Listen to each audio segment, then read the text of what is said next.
Dear friends, ladies and gentlemen, it's a great pleasure to be addressing you today on the occasion of the 15th annual Greek Roadshow.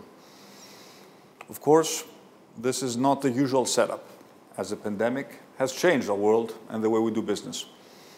But against this extraordinary situation, let me give you some thoughts on how we are dealing with this problem in Greece and the opportunities we see ahead of us. Our primary objective as a government has been to protect the health of its citizens. In that respect, I would like to report to you that Greece currently ranks country number 111 in deaths per capita.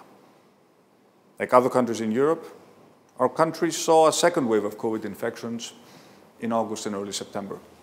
In response, the government took additional measures, tightening restrictions where needed. So far, our experience has been better than elsewhere. I'm cautiously optimistic as we look into the period towards the spring, when we expect the vaccine rollout to be providing us with more certainty and predictability. On the economic side, we are providing both businesses and workers with the fiscal support they need to get through this difficult period. On Saturday, in Thessaloniki, at the Prime Minister's annual address to the nation, I made a subtle yet important pivot in our economic policies. We, of course, continue to extend business loans where necessary, as well as protecting jobs through short-term work schemes and the like. However, we are now also moving beyond protection and towards growth. I announced 4 important initiatives. First, a 7.5% reduction in Social Security contributions payable by both employers and employees. Second, the suspension of the so-called solidarity income tax surcharge. Both measures are for 2021.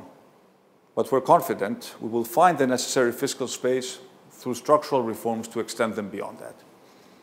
These tax cuts are applicable to the private sector, as this is the one that has primarily borne the brunt of the COVID recession. Remember, we came into power promising a significant reduction in the labor tax wedge, and this is exactly what we're doing today. These measures, alongside the structural changes we have already put in place, make foreign direct investment in Greece and the creation of jobs even more attractive.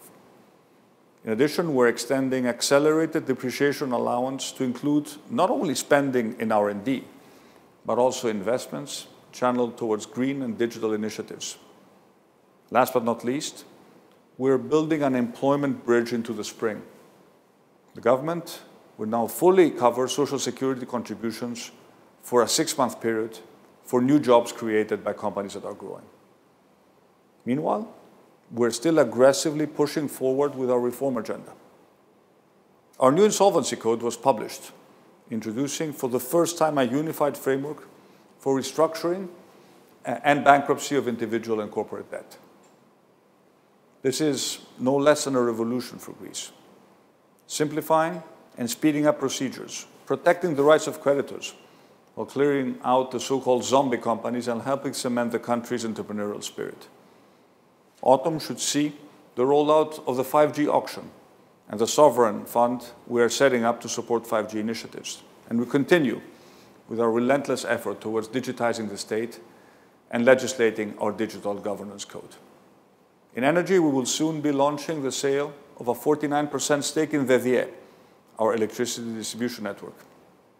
In the financial sector, Hercules is proceeding as planned.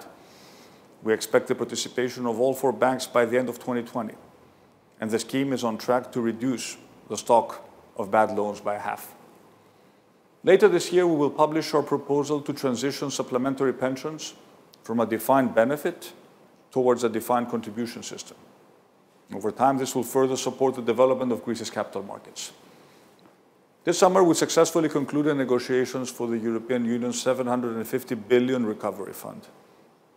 Greece is expected to be on the receiving end of approximately 32 billion, that is over 17% of Greece's GDP, over a period of 6 years.